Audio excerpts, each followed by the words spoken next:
Live Nation presents Concert Week. Now through May 14th, get $25 tickets to over 5,000 shows. That's up to 75% off a summer full of your favorite artists like 21 Savage, Alanis Morissette, Cage the Elephant, Celeste Barber, Dierks Bentley, Fade, Hootie and the Blowfish, Janet Jackson, Kids Bop Kids, Meghan Trainor, Peso Pluma, Sarah McLachlan. Get tickets to more than 5,000 summer shows for just $25. Until now through May 14th. Visit LiveNation.com/Concert Week to learn more and plan your summer with Sean Paul, Sum 41, 30 Seconds to Mars, and Two Door Cinema Club. I'm so excited to tell you JCPenney and country music singer-songwriter Walker Hayes are partnering together on a new limited-time men's collection for the everyday guy. What I love about Walker Hayes is his laid-back nature. He's a family man, and being a country megastar while also having 7 kids, you know he likes to keep his style cool and casual.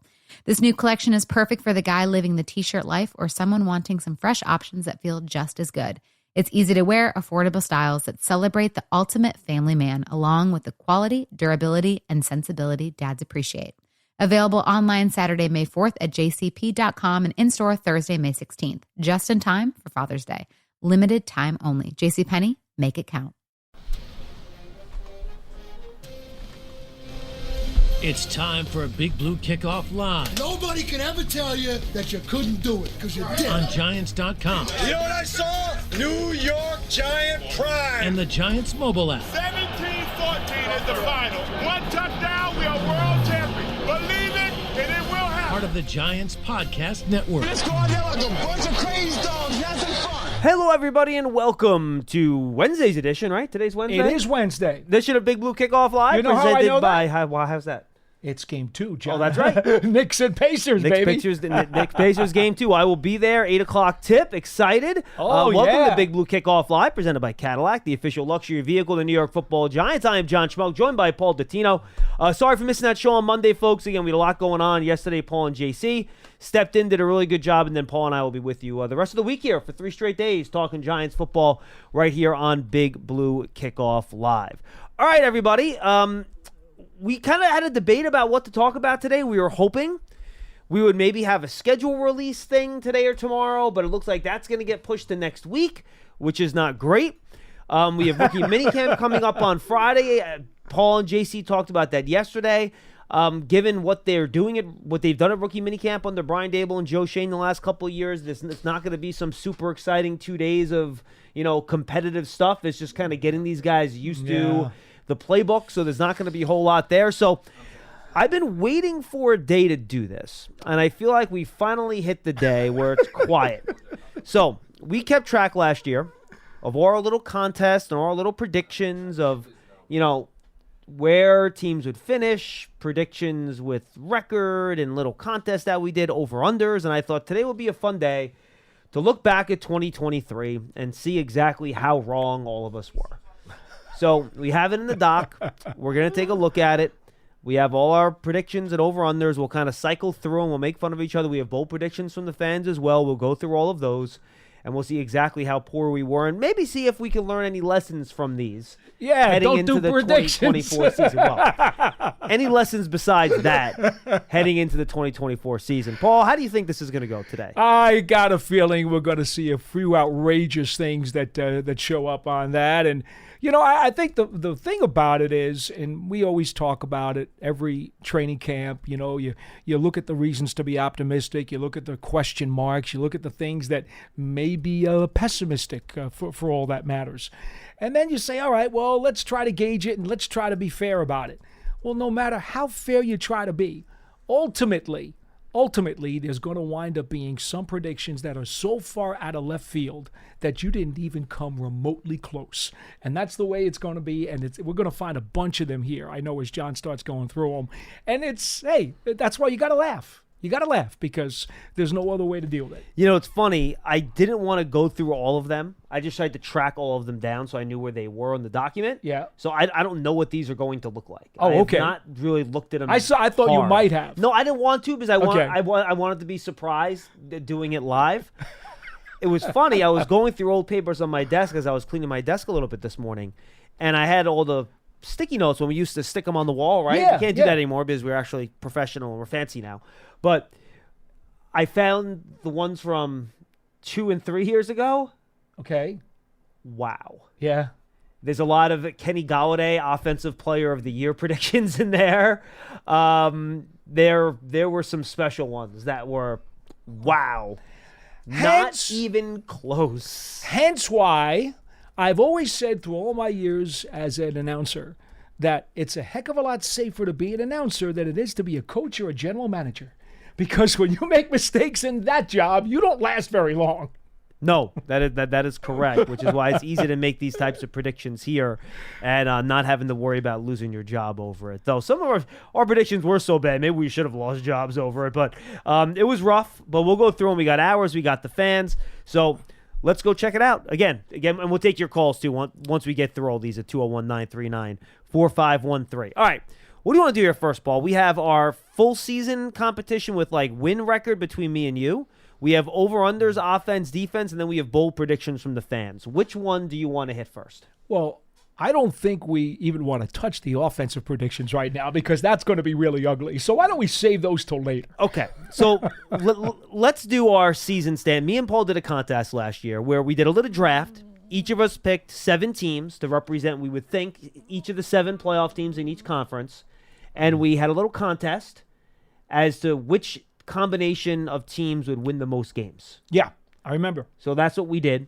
You ended up winning that. You beat me 74-64 because I had I messed up on two teams, predicting them to see how far they would go.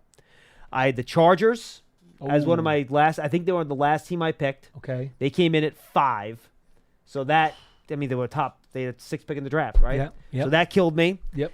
And then the Jets at 7 with the Aaron Rodgers injury cooked me. So those are the 2 ones that got me. I had the Seahawks at 9, which wasn't bad. Seahawks at 9 was okay. They were, they were right in the mix there. And I had the Jaguars at 9. So those are my 4 low ones. I had the Chiefs at 11, Bills at 11, Cowboys at 12. So I did well with those 3. Yeah. But those are the ones that got me. The Giants were your last pick, Paul, at 6. So that was your low number. Otherwise, you did really well. You had the Bengals at 9. So that worked really well for you, and that was with the Burrow injury. Yeah. So the Eagles finished with 11, the Dolphins finished with 11, the Lions and Niners with 12 each, and the Ravens with 13.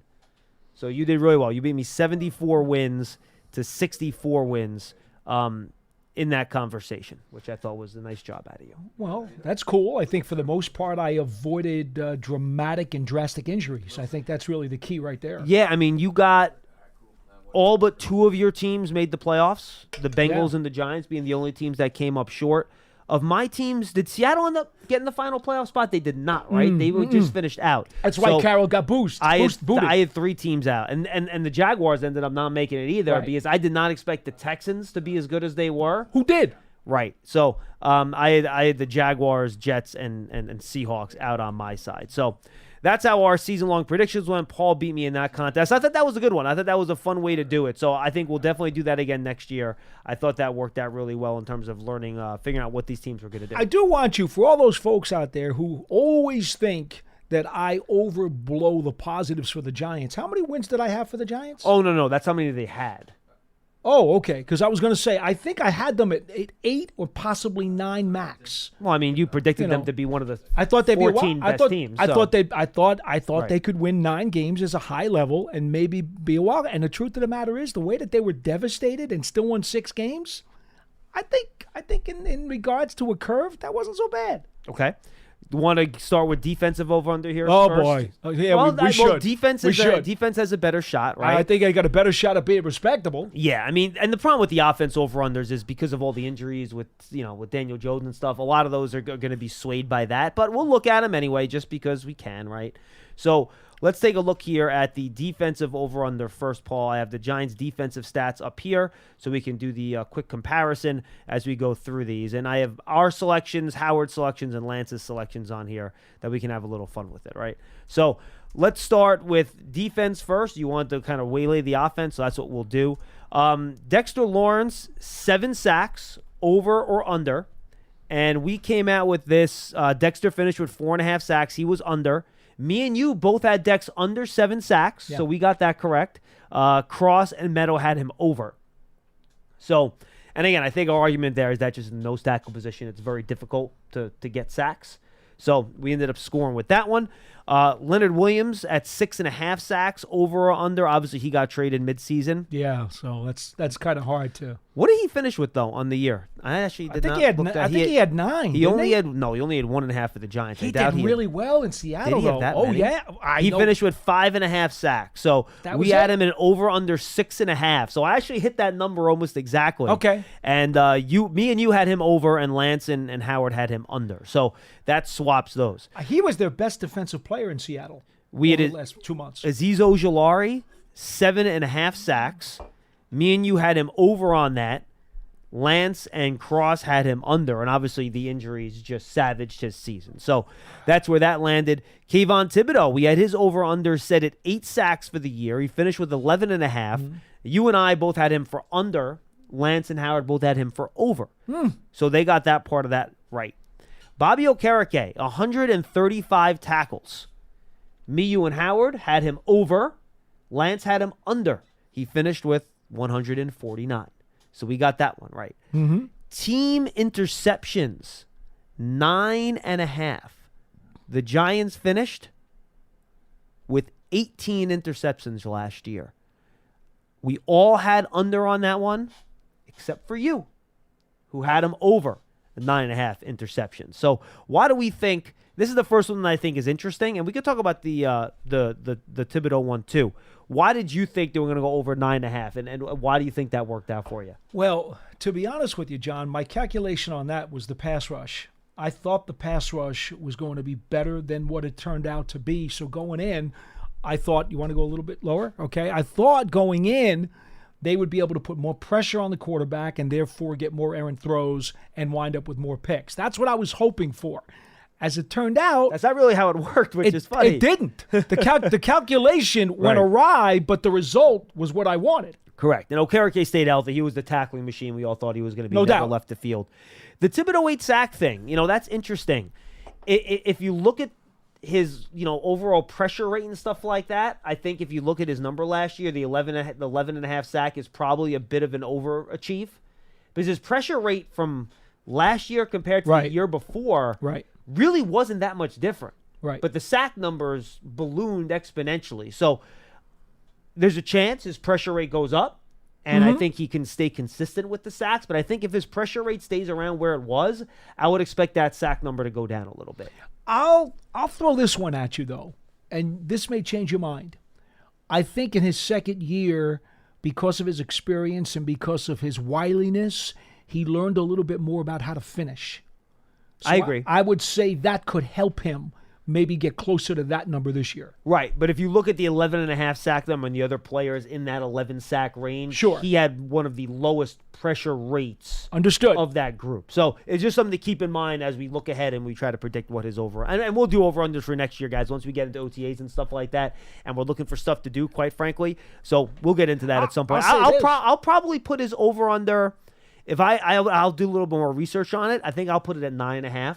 I think that's probably where I'll put it at for next year, is my guess. The addition of Burns is also an interesting facet to this, That's a good point. too. Does that help him because he gets less attention? Just don't know. Does he get less attention? Does the fact that if Burns plays for the whole season and he's got the bookend instead of Ojulari, who was missing time and then not picking up his game, how does that impact things?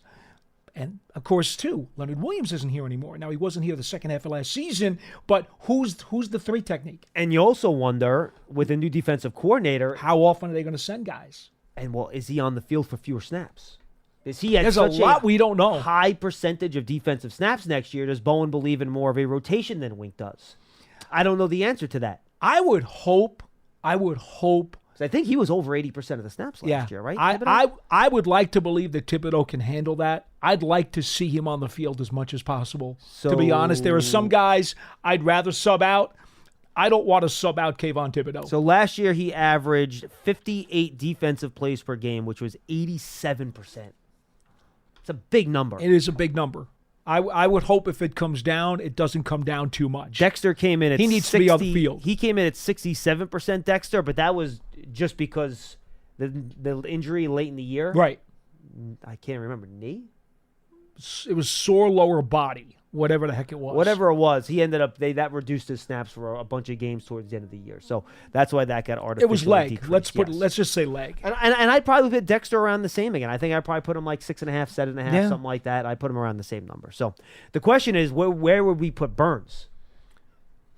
Who knows? I mean, I think you put him probably 10.5. You think something like that? I mean, he's only done that twice in his career, right? Well, he had 11 double-digit sacks twice in his career, right? but different defense, different situation. I get it. That's going to be a potluck. I have no idea what I would even think about him right now. All right, well, we'll have to find out. I'll have to come up with that number. Turnover ratio, I put him at 0. Everyone had them over, which means they were going to finish in the plus. I am at the under just because I thought it was going to regulate for the year before. They ended up being well over on the turnover ratio. I think I did not look that up, Paul. That's the one thing I did not do before this, and I don't have that up. Give me a second here. Yeah, I can look at it too. I'll bring up what their turnover ratio is. Take me just 2 seconds to sign into Jesus here. But, that is such an important number when you look at Giants, how a team finishes record-wise. They were plus 12. Plus 12. Last year. Plus 12. They finished tied for first in turnover ratio. With the Ravens. I knew they went on they were around even for the first half of the year, and then they went on an amazing run late.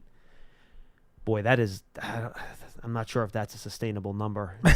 And well, that worries you, right? If you are plus 12 in turnovers and you still only finish with 6 wins, I know with the injuries. I'd rather have them lower on the number so you can count on them getting better in that category and that helping the record. That would be nice. You know what I mean? Yeah, well. So I was way wrong on that one. I'm getting hammered on these, which I'm not surprised by. All right, so let's take a look at some of these other numbers, Paul, here on over-unders. We got team sacks. We had the Giants at 45 as a team. They finished with 34. You had them as an over. All the rest of us had them as an under. As I said, I expected a lot more heat. Yep. Yards per game allowed. I'll have to bring up that because remember, we got different stats from different areas here. So we have to make sure we get all these things set here. Yards allowed per game.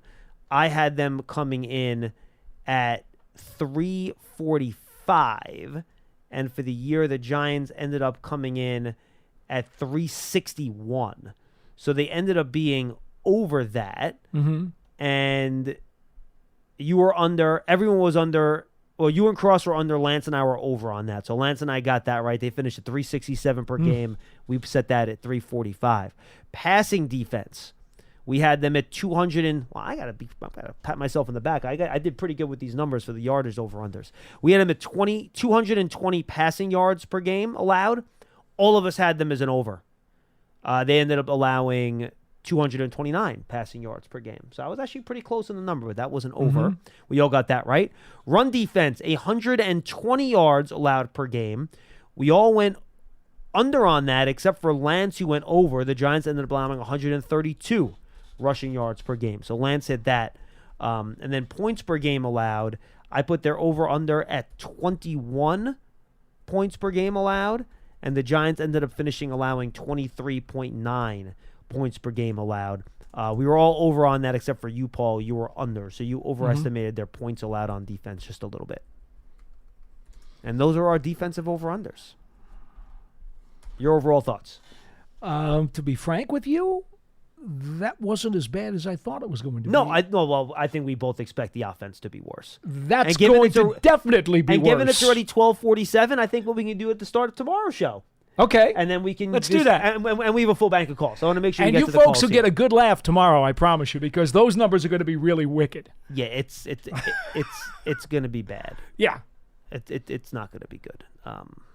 Hey guys, this is Matt Jones, Drew Franklin from the Fade This podcast. We got a great episode coming up, picks in all the sports, football, basketball, we do them all, but here's a preview of this week's episode.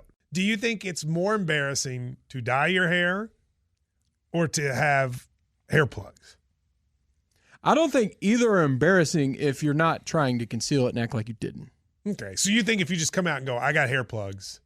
Yeah, like check out these hair plugs. I mean, don't just walk around, hey, tapping, hey, stranger, I don't want you thinking this is natural. But I mean, do you have to do that with everyone you meet? Try to act like they, you know what I mean? Yeah. But I mean, like John Cena got it. When John Cena came back to wrestling, he had a bald spot, and now he doesn't. Mm-hmm. Do you think he should be required in all interviews to say, look, by the way, I covered up my bald spot? Yeah, I guess it's weird. I mean, you don't wear a sign or like put a sign in your yard, but All right, so what about toupees? those are the most obvious. I But feel let's like. say you're like Bill Self and you can get it to where it looks good. His is magical. I don't even know if his is a toupee. It is. I think he went into the future and had a procedure we haven't even discovered yet. And this episode was brought to you in partnership with DraftKings. To hear more, listen and subscribe to Fade This on iHeartRadio or wherever you listen to podcasts. 201-939-4513. Big Blue Kickoff Live is presented by Cadillac, the official luxury vehicle of the New York Football Giants. He's Paul Dottino. I'm John Schmeelk. Go subscribe to the Giants Huddle podcast, folks. We're off of our 4 to 5 per week deal here, but we're still going 2 or 3 times a week, depending on the week and what guests we're getting. You can go subscribe to the Giants Huddle podcast. It's an interview podcast. The one that just came up, we talked to Andrew Phillips' DB's coach / co-defensive coordinator at Kentucky. That just went up, didn't it? It just went up yesterday. Really good interview. I don't know, Dan. Did you or Matt write that up yet for the site? Okay. Well, but it's on the site. It's on podcast platforms. Go find it. A really good insight on him as a player and as a guy. So go check that out on the Giants Huddle podcast. I'm close to setting up Minnesota. I might get his head coach and DC for Tyler Nubin. And I'm working on the other schools as well. So check that out. A bunch of other stuff coming in the Giants Huddle podcast. And our final draft season of the year. If it's not up yet, it will be by the time this is posted later in the day. Tony Pauline look ahead to the 2025 draft class. Just a little really, really brief look at of what next year's class would look like. And Paul, you'll be excited because it's a lot of guys up front. It's a lot of guys up front on defense, especially. A lot of edge players, defensive tackles. Good. Guys like that. So it'll be a much heavier, after a heavy offensive draft this year, you're going to have a lot more guys on the defensive side of the ball. But again, it's a good wide receiver class again. And it's something you're going to say. It's not as good as this year, but, I mean, there's a guy you're going to like. Guy at Arizona. Yeah. 6'4", 215. Like the measurements. He might end up being the top one. He's either going to be the top or second wide. He already ran 1,300 yards last year for Arizona. He's a big. He's a skyscraper. You'll like him. Love skyscrapers. Kid, I believe, born and raised in Hawaii. His name is very Okay. difficult to pronounce. All Which right. I will Well, not. I looked it up for draft season. And I got it right for draft season, but now I've forgotten how to do it. So By the time we get to the combine next year, we'll get it down. yes, luckily we have some time for that. Yes. So again, you can find draft season Giants Huddle podcast, Giants app, Giants.com/podcast. Search for them on your favorite podcast platform, and if you're on Apple Podcast, for any of our podcasts, if you like what you hear, leave that 5-star positive review. It will certainly help us out. All right, 201-939-4513, 201-939-4513. Let's go to Donnie in Queens. He will lead us off today. Hey, Donnie, how are you? Hey, Don, bring the phone pod up there, Danny. There we go. Donnie, start over for me, pal. What's up? Can you hear me better now? Nah, now we got you. That's our fault, Donnie. There What's you up? go. Perfect. So I saw our old buddy Dave Gettleman in the news the other day. You know, I only saw a random quote on Twitter. Was there like a full interview with him? I'm not quite sure. I just saw the same quote you did probably about the draft. And, you know, while Dave is a good man, he tends to shoot himself in the foot with some of his words sometimes. But it really just kind of got me thinking that. What did he say? You know, basically, he was insulting writers for doing draft grades because they've never made draft picks before. Well, Donnie, I will say this. I also make fun of people for doing draft grades right after the draft, too, because it's ridiculous. Because, pointless. It doesn't make any sense. Coming from Dave, though, like he said some other colorful stuff I don't want to say on your airwaves, but it just came off as a type of a lack of self-awareness. But I'm not here to call about Dave Gettleman. Anyway, yes. What do you got, Donnie? There's no more Dave Gettleman excuse now for Shane and Dable. This is, generally speaking, it's their roster. So, you know, you talk about the over-unders and whatnot. Just looking at the team, to me, as much as we all love the draft and we get excited for it, it's really the last few draft classes that are going to probably swing this season. And, you know, you talk about Kayvon.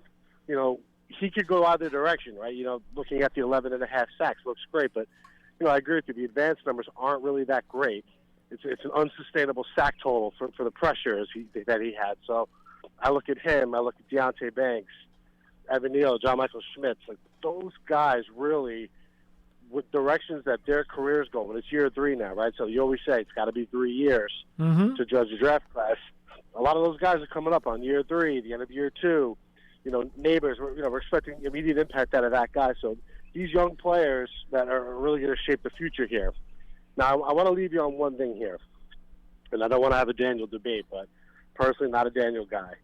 Let's just say after the season the Giants are ready to move on, for whatever reason it may be, whether it's play or injuries, whatever it is. Dak Prescott, if he hits free agency, would you guys be interested in exploring that route? And I'll hang up and listen. Thanks, Donnie. Look, right now Dak's a property of another team, so I'll answer it by saying this. Dak Prescott is a top 12 quarterback in the league, to be conservative about it. Yeah, he's top half, for sure, because half is 16. So he's definitely there. And I would probably say top third. That would put him in the top 11, give or take. He's a really good player. And the Cowboys have won 12 games in 3 straight years. The playoff success hasn't been there necessarily, but I think anybody would sign up for 12 straight seasons of regular season wins. I mean, that's phenomenal. That's as good as it gets. So Dak Prescott's a really good football player, and if he hits the unrestricted free agent market next year, which is a possibility right now, the Cowboys have said they want to try to sign him to an extension. Mm-hmm. They haven't done it yet. But if he hits the unrestricted free agency market, my guess is that he will get the highest quarterback contract in the history of football. Well, look what Kirk Cousins just got. And he's a younger, probably better version of Kirk Cousins. So, to be honest, you're hypothetical. There's no way in the world I would say Giants signed Dak Prescott because the number is going to be so astronomical. There's no way that this team's going to be able to afford him because by that point in time, after this season, they'd never be able to clear out that much cap room. Remember, there are some machinations you can use, but his number is going to be huge. It's going to be big.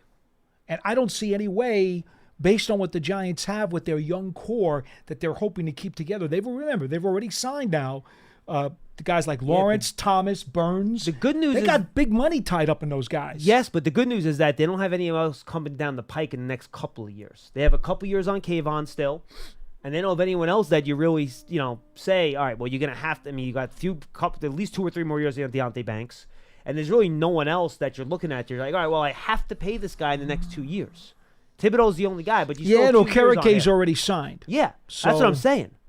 So could you? I think from a cap perspective, and again, you probably have to gut your roster though. They don't want us talking about guys that are property of other teams. Player X, right? He's going to cost you a significant amount of money. It's going to be hard to fit him in. That's what I'm saying.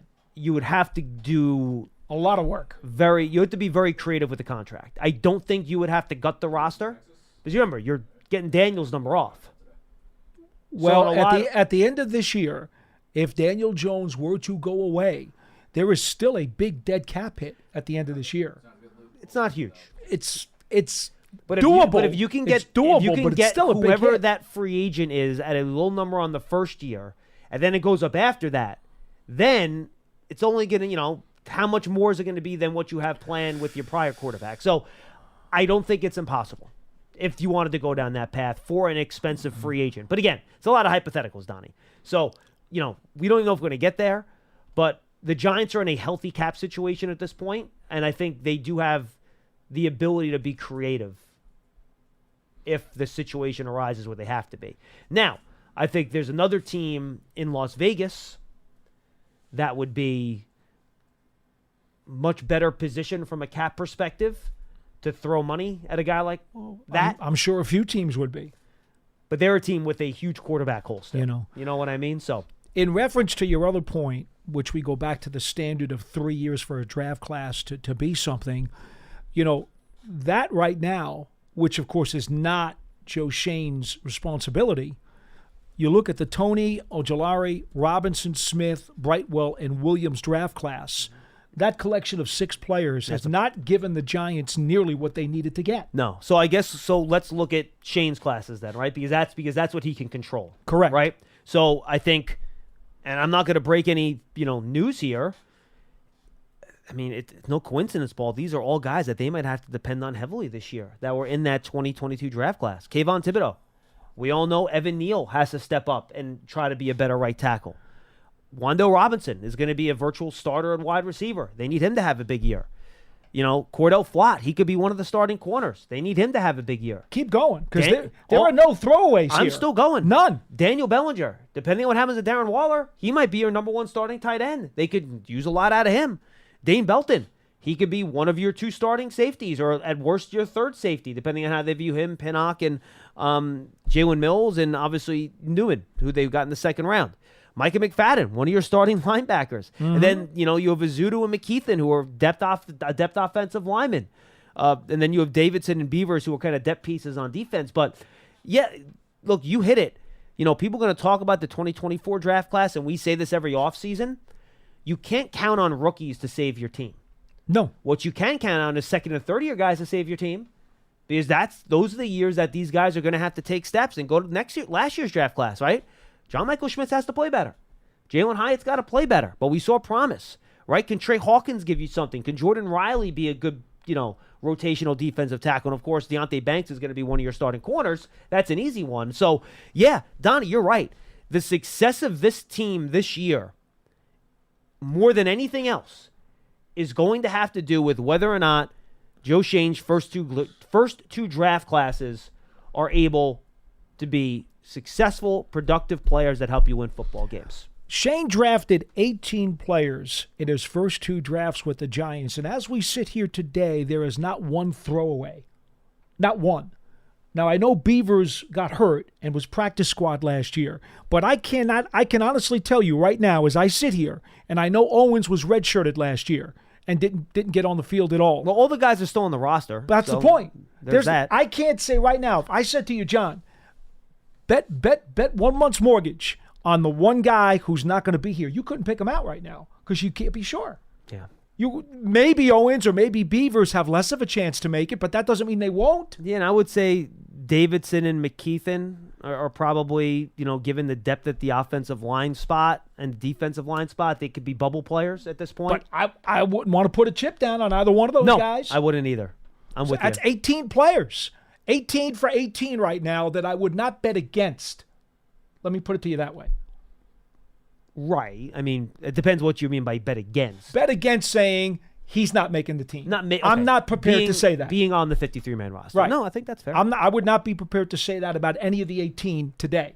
Now, I might feel differently in August. Right. But today, I can't say that about any of the 18. Yeah, but we talk about it every year, Paul. It's about the development of your people in-house. And Joe Shane has he's been since he got here, his opening press conference, you build through the draft. Yeah. Those are the guys that are going to be the foundation of your franchise, right? So how well do these guys continue to improve and play? And it's starters, in some cases it's starters, in some cases it's rotational guys. It's going to be critical to see how these guys develop because the team needs them to be good if they want to win a lot of football games. Got to do it. And to be honest with you too, even though he was not a draft pick, he's a young veteran, and he did cost them in terms of money and draft picks.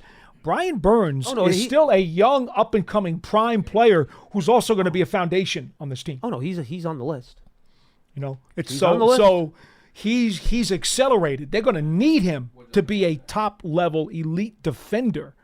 And yeah, same way Okereke's on the list, and Thomas and Lawrence, but I think we kind of know what those guys are. Right. They're young, but they've already proven that they're good players. Exactly. Young veterans who are in their prime now. Which is why we also know Brian Burns is a good player. The question is, can he go from being a good player to being excellent? Can he reach Micah Parsons level, right? Can he reach Nick Bosa level? Can he reach that group of, pass rusher? If he has the talent for it. Did I tell you, by the way, since we're a Marvel and he is Spider Burns, he's a Spider-Man. Yeah, Spider-Man guy. Yep. Right. So we're Marvel. The Giants have done a lot of stuff with Marvel the last couple of years. Educate people on comic books, Paul. I know they want. Well, no. Here's the point. I've always talked about Batman and Robin because I was a DC guy as a kid and a big Batman guy as a kid. So when I talk about pass rushers, dual pass rushers, it's always been Batman and Robin. So we define a Marvel duo. So what I've now done, I've now done. Oh boy. That is Spider-Man is Burns, and Iron Man is Thibodeau. Because he's a Marvel guy. Why'd you choose Iron Man? because I always liked Iron Man as a kid. He was one of the characters I actually enjoyed when I was a child. I enjoyed his cartoons. There is anything deeper than that? No, okay. I could have picked Captain America or Hulk. I mean, I don't see my favorite Marvel. I would see Bobby Okereke as more of a Captain America type. Like if you want to give somebody in the Giants defense a Captain America, that's good. I think I'd go Okereke for My that. favorite Marvel character as a kid was Spider-Man, but Burns is already Spidey. He's Spider, so I can't, so that's his. I can't take He's got long arms, the play style. I'm trying to think of play style for Thibodeau. I'm going to give him Iron Man. What Marvel character would I go with? It's a good question. But I got to go Marvel now because he's not like athletic enough to be like the Black Panther. I'm trying to think. Think about it. He's not. I mean, Dexter would be Hulk, obviously. Yeah. Because you remember he's kind of mild mannered too, and then when he gets kind of mad, he gets upset. Like Dexter is very Hulkish. So I think we're good going Hulk for Dexter. All right, I'll have to give this some more. Maybe when we get you want to go Wolverine? Salomon, is Sytak a big Marvel guy? Do you know? Do you have any idea? He is. All right, so maybe when you have Sytak on, we can actually do this comparing. All right. Marvel characters. Because Wolverine and Thor are the only other real common Marvel ones that I know. Yeah. But when I was a kid, Spider-Man and Iron Man were two of my favorite Marvels, so that's where I'm going to go. But I could be convinced to go Wolverine. Interesting. I'll have to give this some more thought. All right. I've not thought about this. 201-939-4513. If you guys have any ideas, we're happy to hear from you as well. Let's go to Wilson in Roxbury. He's up next. Hi, Wilson. Hey, Johnny, Paulie. Hi. How you guys doing? What's going on? Hey, listen, before I get to my point, if I ever saw Dak Prescott on a Giants uniform, I will never watch the Giants again. I mean, why? There's some things you don't do. Because, Paulie, come on, it's like putting Deshaun Jackson on the Giants. I mean, see, Wilson, I will say this. I'll say this. You think back, and correct me if I'm wrong. Paul, you can correct me too. Okay. Has Dak Prescott had that killer moment that's really killed the Giants at a big spot in his career? He's played well against them, but not a dagger in the heart. Like Tony Romo had daggers in the heart against the Giants. Yes, he did. Because it feels like whenever the Cowboys have been really good with Dak, the Giants haven't been. So they really haven't had that year where Dak is really, stuck the dagger in and twisted it in that really big spot to kill the team, which is why, Wilson, I'm surprised. I don't feel like the Giant fans, generally speaking, have the animosity level for Prescott than they had for Deshaun Jackson, for Romo, and for kind of guys like that. At least that's my feel for it. Maybe I'm wrong. Wilson, I would go one step further. Between the Eagles, the Washington Club, and the Cowboys, there have been many a times the Giants have had players from those teams come to the Giants. Did you root for any of those guys when they got here? Not to that level, Paul. Okay, that's fine, and that's fair. Okay. I'm old school, and there's some things you don't do. But anyway, I mean, Herschel Walker was he wasn't there long, but he's a pretty popular player. And so, Wilson, to your point, you must not be very happy with Saquon then, if you want to do the reverse psychology on that. Listen. I told you before. Saquon had one good year, and then he was average at best. All right. We shouldn't have gone there, John. That's a different. Wilson, what else you got? Wilson, what else you got? Look. So would you agree that pretty much what we have is what we're gonna get? Like the team is pretty much set. I mean, we can maybe tweak it here and there, but I think with the free agency and everything and draft, the players that the Giants have are the players that are gonna make the team, and we're gonna grow with them, right? Yeah, for sure. It's not gonna be any Yep. Okay. Can't do much more. No.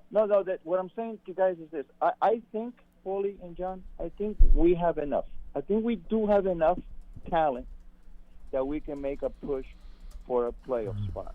I mean, a couple of things have to fall in the right place. Like the offensive line, I mean, they can't play worse. I mean, it's almost impossible to be worse than what they were last year. So yeah, that's true. If they play a little better, and Daniel Jones comes back 90%, and at least he has some before when he gets the football and he looks up, he doesn't have somebody hitting him in the face. He's got a little more time. I think he can be back to 2 years ago. I really do. I mean, hopefully, all the weapons will get better. But That's one thing. How the defensive players gravitate to the new offensive coordinator. That's also is going to play a big part. But the last two things that's either going to help us or kind of derail us is this. Then the next to last thing is, I think either Philadelphia or Dallas, one of those two teams, guys, they're going to come back a little to the pack. It just lower of averages. They're going to come back to the pack a little. Yeah, Wilson, I think Dallas for sure is not as talented as they were last year. I thought Dallas last year when they added Gilmore and Cooks were going to be awesome, and they were. I don't think they're nearly as talented this year, so I think that's an issue. Okay. Philly, I don't know what to think. With the way Philly – look, I think Philly improved. I think their roster is good. I think it's better. But I just don't know what the mindset of that team is right now. With the way they finished last year with that head coach, I don't know what to think about the Eagles, to be honest with you. That's a team, and Lance was good at predicting this. He said the change in coordinators was going to be very impactful. It turned out to be. Was it, though? They started the year so strong. But in addition to the fact that their defense got old and slow and hurt. Right. No, you know what? I was gonna say this to you guys. If I was gonna put my money, I would have put my money on Philadelphia kind of coming back to the pack. And and the only reason is this: I think that the NFL as a whole has kind of caught up with Jalen Hurts. I think that if you keep him in the pocket and you don't let him run around, just throw the ball out for grabs, this guy cannot make a tight window throw. If you kind of cover the receivers, not like just cover them, they're not 10 yards wide open, he can't make a tight window throw. He showed it last year. Unlike poor Daniel, that all he had to do was throw into double coverages. So I think, but the last thing is this. I'm in the minority here. You guys know that. Hopefully I'm wrong about Brian Daboll, but a lot of people think that he's a good head coach. But if Brian Daboll has an off year like last year, none of this stuff is going to matter. I think he's got to go back to being the coach of the year, Brian Daboll, and not last year. I know there was a lot of different circumstances, but he had some horrendous games, some horrendous decisions, like leaving Tommy DeVito against New Orleans when the Giants still had a pulse and they were only down by a point, and then yanking him in the second half against the Eagles when the Giants were playing for nothing. Weird stuff that that to me he had an off year. So hopefully I'm wrong and he can be. But that's in a nutshell what is going to make our season. He's got to be better. And also Mike Kafka and all that. But Brian Daboll's the head coach, so everything's going to fall on him. Thank you, Wilson. Okay. Appreciate the call. Look, I don't think coaching had much to do with the record last year myself. I think it had to do with health of the players and performance of the players. I think the offensive line is going to be better. How good is it going to be? I don't know. Of course, health, Paul, has a lot to do with this. New offensive line coach. But look, just Andrew Thomas being there, in theory, for 17 games moves the needle a ton. You would hope John Michael exactly. You would hope John Michael Schmitz gets better in year number 2. That should make an improvement. Then John Runyon is just a better player than what they've had at guard the last 2 years, right? So those are the 3 spots where you hope you get some improvement. You see about Evan Neal at right tackle. You hope you get better there. And then if Illuminor is the other guard, you think he's a bit of an improvement over what they had the other guard spot last year. And then we've talked about all the depth that they have there in terms of having a lot of guys that can back up different spots. The bodies. So, look, that's your hope of where the offensive line is going to be. Again, you hope that Carmen Brasillo, the new offensive line coach, helps facilitate that. But that's a big part of it, keeping Daniel healthy. Daniel playing better. He has better weapons at receiver than he's had in any other year as the Giants quarterback. Your running back situation obviously not as great. And then you roll it out and you see what happens. Look, we've said this before when there have been different staff changes over the years. You never know how it's going to work out. But the biggest acquisition for the offensive line may be Carmen Brasillo, because a rising tide raises all boats. And if Brasillo is the guy who can unlock the best out of 2, 3, 4 of these linemen, then he becomes the most valuable acquisition to the room, John. If he can do that. He could. If he can raise the level of play of all those guys. And you know what? There are some offensive line coaches who can do that. It's not unrealistic to say an offensive line coach can have that much of an impact on a squad. It can happen. The problem is it's got to be the right guy at the right time with the right players in the room. And we don't know if that mix is going to produce the results that they need until the season actually unfolds. If they can stay healthy and the offensive line plays better, and the result of that is Daniel Jones playing better, I think this team has what it takes to be in the mix for a playoff spot in December. I agree. Do they play to that level? Does it work out? I don't know. No. But I think heading into the season, you think that's certainly a possibility, especially with this defensive front. Well, and you hope how well this front could potentially play. And as we said the other day, a little help from the schedule maker. Please, please, good start in September for the Giants. Give them some cream puffs in there, please. Do we think Thibodeau has some Deadpool in him? You know, he kind of talks a little trash. He could be a little boisterous. Deadpool? Just like Deadpool? How do we feel about that? Thibodeau Deadpool? You know what? I tell you, folks, you can come up with suggestions, and we'll ask our other cohorts as well. No. We're going to make this a full show sometime in May or June because now I'm interested. I'm going to talk to Tibbs, and I'm going to ask him. He might not be a comic book guy. I'm going to ask him. Good luck with that. I think you should ask him at the rookie press conference on Friday. Well, he won't be here Friday. Yeah, Thibodeau's talking to the media on Friday for rookie minicamp. Is he? I think so, yeah. 11, Tibbs? Right? No, Dable. Oh, I thought you wanted to ask Dable. No. I thought you said Dable. I'm going to ask Tibbs. Okay, no, that's fine. Yeah, ask Tibbs. See what he says. Yeah. He may or may not be a comic book guy, but I'm going to ask him, who does he want to be? If the other guy's Spider, who does he want to be? But Spider-Man really didn't have like a sidekick type. No, right? he did really not. Did not. Which is why, I got to get off Batman and Robin. I can't do it anymore because we got Spider-Man. I mean, he kind of Daredevil. I mean, he kind of would, but Daredevil is also blind, so I don't think you could go with Thibodeau for that. That doesn't make a lot of sense. Well, if he doesn't care, I'm probably going to go with Iron Man because that was, like I said, one of my favorites as a kid. So, but we'll see what Tibbs says. Sounds good. Okay. 201-939. I'm literally going through Marvel superheroes trying to find a good name. Oh, that's not bad, Salomon. What do you got? He went Blade. Oh. And Blade also did work with Spider-Man a little bit. So that's not bad. How about the Punisher? It's another good one. He was also in New York City, had some interaction with Spider-Man. See now, Punisher's not bad. He's too new for me. When I was a kid, really, Punisher wasn't around back in the day? Well, he put it this way: he didn't have a cartoon when I was a kid. No, he did not have a cartoon. In the Spider-Man cartoon I watched growing up, Punisher was kind of a side character that would come in, and Spider-Man had to deal with his antics. That's quite a ways from my time. Yeah, Punisher's not bad actually. Punisher and Blade, I like those two actually. That's pretty good. It's not bad. Not bad. I'm going to ask him. That's the bottom line. I will ask. I could see Thibodeau hunting vampires. Why not? 201-939-4513. Timmy in Charleston. Tim, what's going on, man? How are you? Hey, John and Paul. How you doing? We're great. Hi. I got just a couple of things. First, John, you mentioned the Chris Collins interview and about Drew Phillips out of UK. And I got to tell you, from my perspective, that was like the best coach interview that I've seen on Big Blue Kickoff Live. Everybody should listen to it.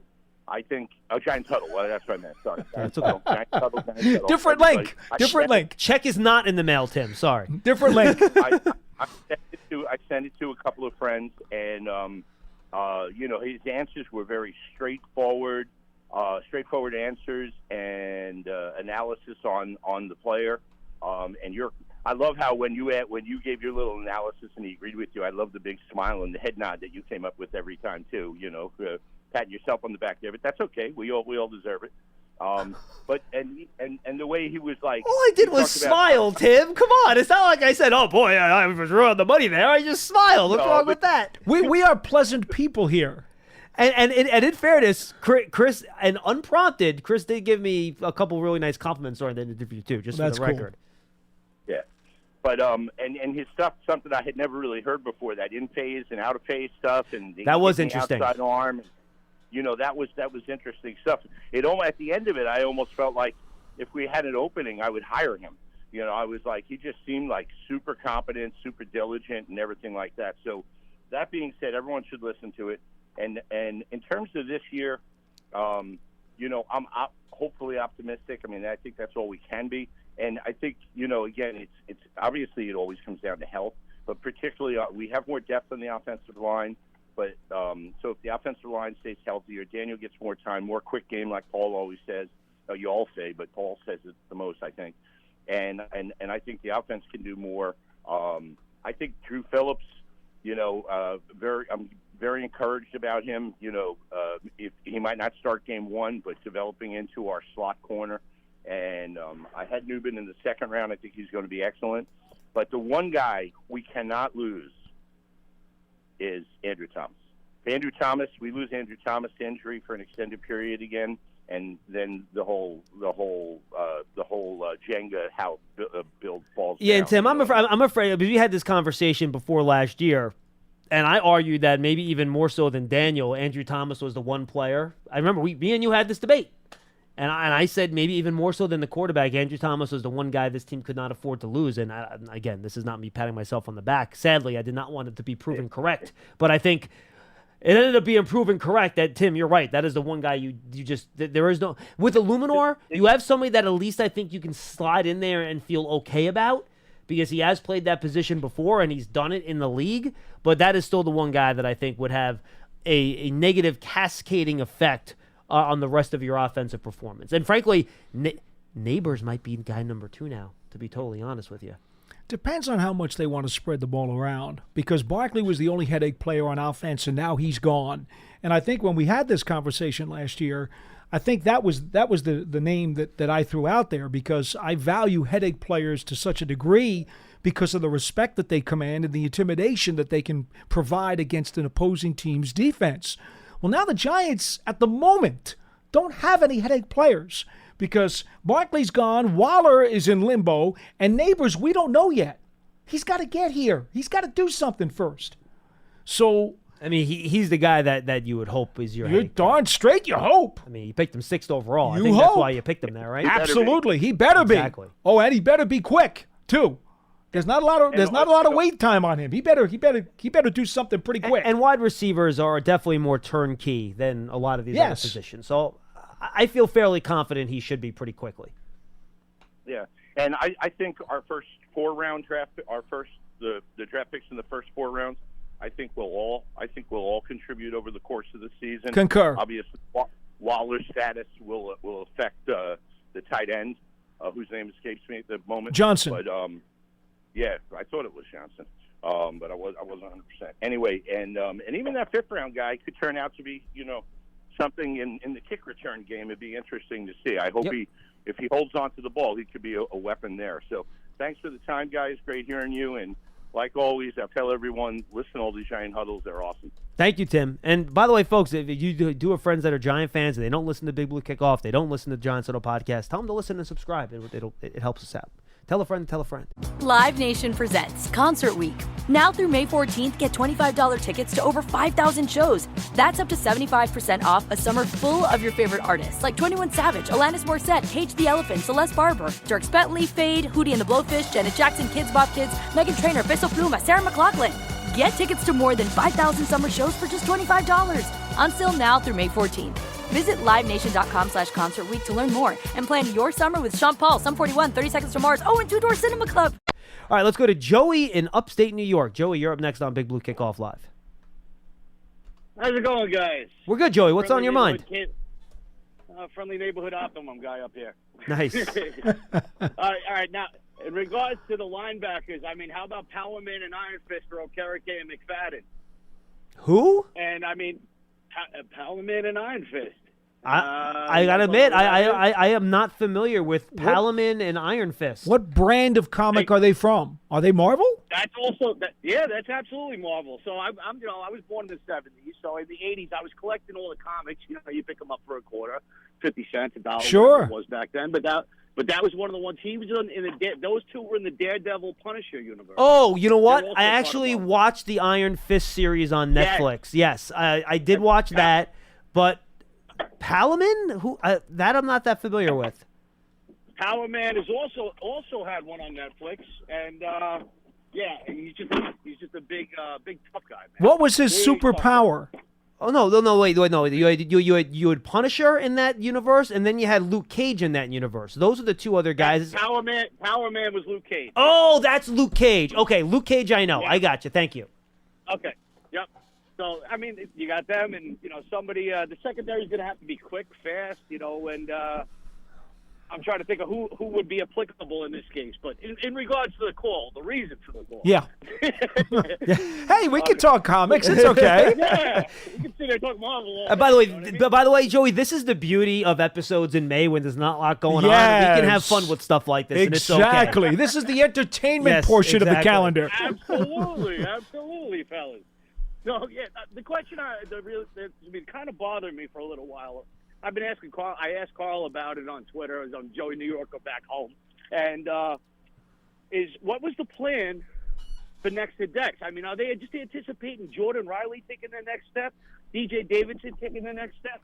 Because there was a lot of good, players in the second round. I'm not taking anything away from Newman. The kid's going to be a stud. But a lot of those second round defensive tackles, 3-techs and 5-techs that were in there,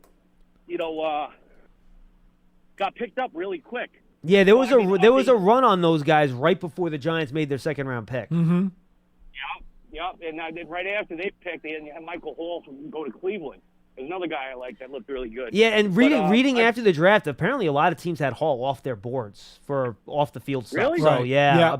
Apparently not like criminal stuff, but like personality and like football character stuff. According to reports now, and I have no idea where the Giants had him. I have no idea, but apparently some teams had him off their boards. And by the time the draft started getting into the deeper rounds, John and I both had our eye on Wingo, but he took forever it was to go. Wingo and Dorless. And Dorless too? Those are the two guys, I was looking at Dorless in the fourth. But, and that's another thing is they've been drafting secondary year after year after year, it feels like. I think it's 7 cornerbacks in the last 5 years.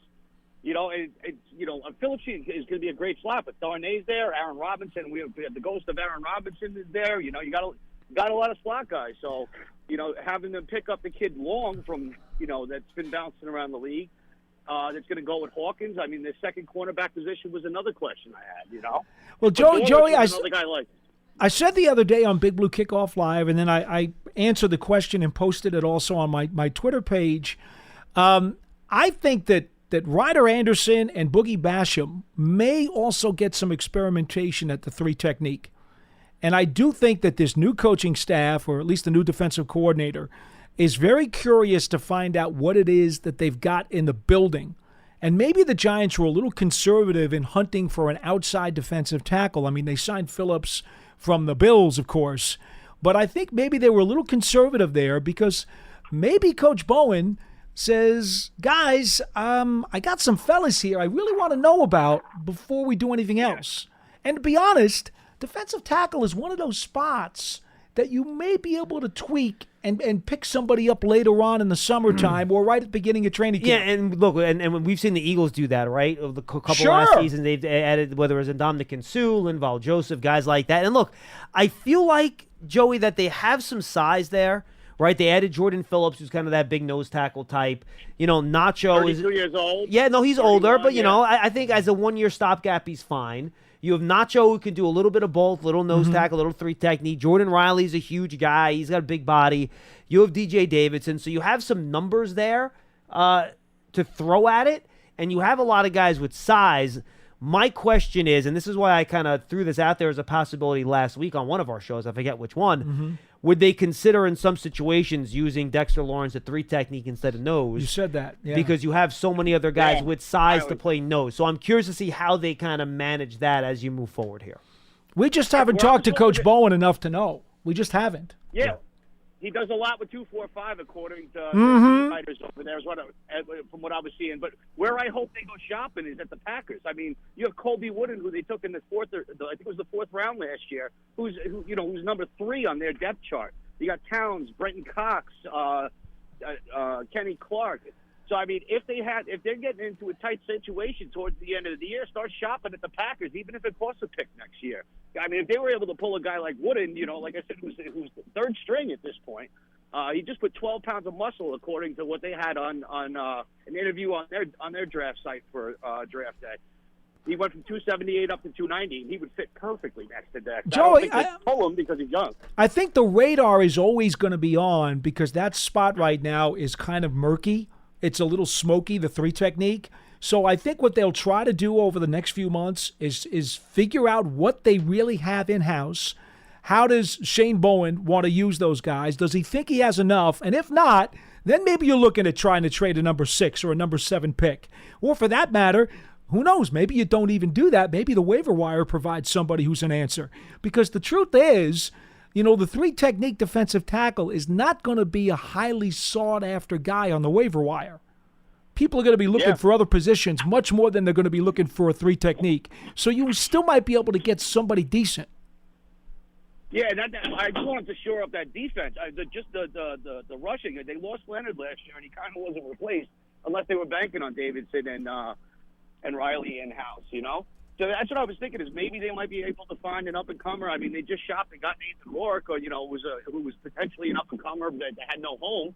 God knows what he's going to do. But it's just an example of, shopping the wire and seeing what's out there. So, Joey, good call, my man. Appreciate the call. Thanks, guys. Always good. Yeah, you too, man. Have a great one. Always good to have some new names on there. And let's wrap it up with George in Florida. George, you're our final caller here on Big Blue Kickoff Live. What's up? Thanks for taking my call, John and Paul. Hi. I've got a question. I'm not sure whether you've addressed it in the past, but I haven't read anything or found anything. It's about Daniel Jones and his contract. I am not a Daniel Jones hater, so I'm not coming from that direction. But I understand that he has one more year left guaranteed, and the Giants can opt out of the contract at that point in time. But I'm trying to figure out the next step if they want to take another step. If they keep him for that 3rd year, do they then have to keep him for the 4th year also? No, you don't. No. You actually have less dead money if you end up deciding to let him go after 3 years as opposed to 2. And there is dead money after 2 years as well because of the contract signing bonus and how that's structured. That gets accelerated. So, yes, that's pretty much where it stands. I don't think it's nearly as much, though, from what I've read. After 2 years, assuming there's no injury guarantee, that kicks in, and that's a very complicated issue where more money gets guaranteed for injury, but he has to be able to pass a physical at the time he's let go for that to kick in. That gets into a lot of layers, but if there's no injury issues involved, again, this is according to Over the Cap. The Giants do not put their contract information out there publicly. Correct. So we're not giving you any inside information. We're just reading off of a website here that if they let him go after this year, it's $22 million of dead money. The year after that, after 3 years, it would be $11 million of dead money. Okay, so my next question is, it's related. Suppose he has a mediocre year. Giants don't have a replacement quarterback for him. Can they opt out of the contract and then negotiate another contract with him, or is the NFLPA prohibit that sort of thing? They would probably try to renegotiate with him and restructure it. Right. You before don't opt they out. let him go. Correct. You can't opt out of the deal. That you can't do. Yeah, there isn't an opt out in the deal. You would just say, you would go and say, look, Daniel, we would like you to restructure your contract and figure that out. But he might not be amenable to that. There's absolutely no way to know. No. And you hope Daniel plays well enough this year where that isn't the case of the situation. Mm-hmm. Sure. Okay, I appreciate it. But I got one more comment to make. I've read that Saquon has made a comment about the Giants did not offer him a contract, and I know it's true, but I think it's a little disingenuous from the standpoint of, didn't they offer him a contract similar to what he signed with Philly in the middle of the 2022 season? Look, I don't know the details of exactly how that went down and whether or not there was an official contract offer made. I think it's pretty clear Saquon knew what the Giants would be willing to pay him. Even if an official contract offer wasn't made, he knew what the Giants would be willing to pay him. And the Giants not only offered him deals multiple times the year before, they said consistently throughout the process they wanted him back. Yep. Right. So you can take the semantics wherever you like based on what Barkley said, but we also know what the evidence told us over the previous 2 years. And again, we have no idea what actually went down with that, George. But we've seen the same quotes, and look, I think it is what it is. Yeah, exactly. Yeah, well, to be honest with you, you guys probably aren't going to like what I'm going to say, but I'm glad the Giants have moved on from Saquon. Not that they didn't like him, not that they didn't think he was a good player, but I think it was going to hold the offense back to have so much of the offense going through one player. They needed to move away from that. They have. hopefully it's a good move. And anyway, I appreciate you taking my call. No, thank you, George. And hope you guys have a good rest of the week. Hey, you too. Be good. Appreciate you calling in. Don't be a stranger. Guys, look, the Saquon decision is pretty simple. He's been in the league for 6 years. He has a lot of tread off the tires. And he's had a lot of injuries. And generally speaking, heading into 7 and 8 years and 9 years of a running back's career, they start getting worse. And that's just how it goes. Does it happen for all running backs? No. Does it happen for a lot of them, according to the statistics? Yes. So you have to decide whether or not that's worth your investment or not at that position where you can get somebody that gained more yards than Saquon did last year at a third of the price in Devin Singletary. I would also add one other thing for people to consider when they talk about the Barkley scenario. There was a great groundswell of media folks out there who thought he was going to wind up in Houston or Baltimore. Mm-hmm. You remember that?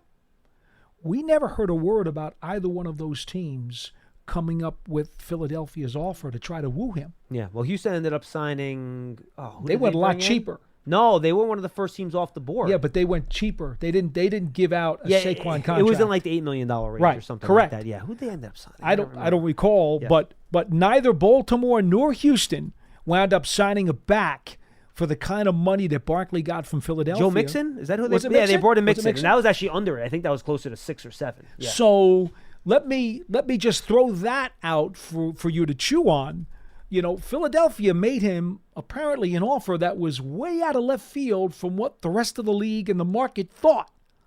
So you can't blame him for taking it because it was an outrageous number, and they were probably, it sounds like, the only team willing to give him that number. So that's how it works sometimes. It's the business of football. Everybody, thanks for being with us. Don't forget, you can take your fan to the next level with a season ticket membership. Stay connected to the club all year round, not just on game days. Memberships are now available for the 2024 season. To learn more about all the exclusive member benefits, visit Giants.com/tickets. Limited inventory is available. And while you're online, go download Giants TV, the Giants connected TV streaming app. It brings original video content, game highlights on demand, and direct to Big Blue fans. All of our content is there, folks. Also on the Giants YouTube page. Check that out as well. Giants TV is free on Apple TV, Roku, Amazon Fire TV, and the Giants mobile app. Allergies are finally disappearing. The tree pollen has been murdering me for the past 2 or 3 weeks, and it's finally starting to dissipate. You still hear it in my throat a little bit, but it's starting to go away. Save your voice for the game tonight. Oh, I'll be yelling. You don't have to worry about that. Good. You're going to be all right tomorrow? I'll be fine. Okay. You know I have good pipes.